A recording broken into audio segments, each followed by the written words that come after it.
Okay, so Mark, we've been having a debate throughout the show whether or not Islam somehow lends itself to more extremism than other religions, and whether or not moderate Muslims are doing enough to speak out about it, and when they are, if we are all covering it enough.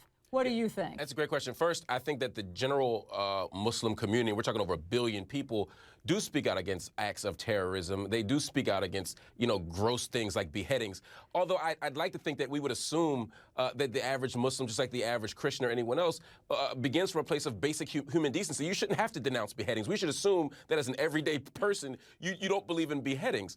But that said, I think the Muslim community has spoken out. I've seen rallies. I've attended rallies. There have been masjids around the country, around the world, in fact, that have done this. But the mainstream media doesn't seem to cover this as much as others. And finally, no, Islam is not any more violent or prone to violence than any other religion. We've had crusades in every religion. Yeah. We've seen all religions spread by the sword. It's simply not true. Oh, go ahead, Ben. Yeah, it is absolutely. There's a large section of it that unfortunately is violent.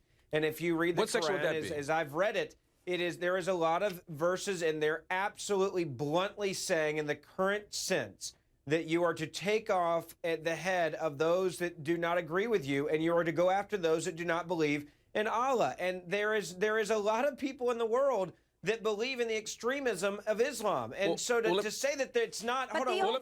Can I dispute that? Let me dispute that one point, because I've read the Quran thousands of times in Arabic. And the word, first of all, nowhere does it say behead people for not believing in Allah. It does use the word jihad. Strike the head of the person that does not believe in Allah is pretty blunt. Please allow, one thing you have to do is distinguish between what we call Quran and what we call Hadith. One is the canonical text, one is the extra canonical text, and those are different writings.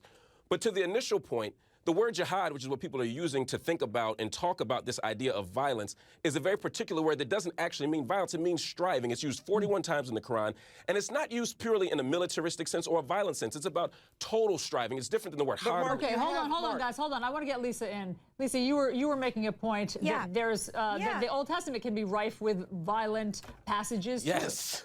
That's right. I mean, we're supposed to stone to death women who have premarital sex, according to the Old Testament. The New Testament has similar violent language. But Lisa, we don't. Let me make this point. Bingo. Religions are what we interpret them to be. And we can interpret them in a violent way, or we can interpret them in a more modern way. The 1.5 billion Muslims in the world, those are the people who are the primary victims of extremist Islam. Those are the ones who speak out the most against it. I agree with you. I agree with you that people speak out, but here's the issue, though, that yes, it says that that women should be in the Bible, but for the most part, Christians don't do that. There are still parts of this world. Hang on, Mark. Let me finish. That's Ben. Where people do. Oh, sorry, Ben. Where people do still stone women, and that women are subservient. Yeah, and some of them are in Christian nations. There are people who still abuse children, people who take on multiple wives, people Not who to do the all sorts of extent that rituals. we see with Islam. We saw with the Branch Davidians. I beg your pardon. I beg your pardon. There are Christians right here in the U.S. who have polygamous marriages. Exactly. And last time I checked the case... But this is the point you're missing. Okay, there is no other religion.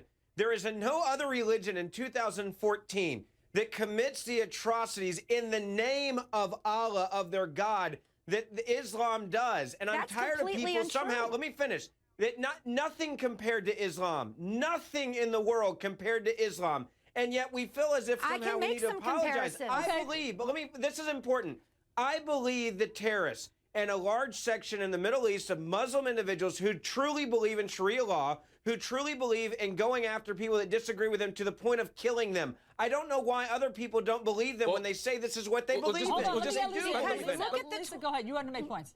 Look at the 20th century. The problem is extremism. It can be religious, it can be communist, it can be fascist. Hitler and Stalin were not even religious, and they were responsible for the death But we're talking about religion, Lisa. We're talking about religion. Right now in the world are killing Muslims. Muslims are being killed by Christians. This is a problem of extremism. It is not a problem of Islam or any one religion. Where do you see this type of brutality in the world? Where are Christians being this brutal in the world? I beg of you to give me an example of a systematic genocide that is happening towards Christians in Iraq and Syria right now. The systematic genocide that's happened.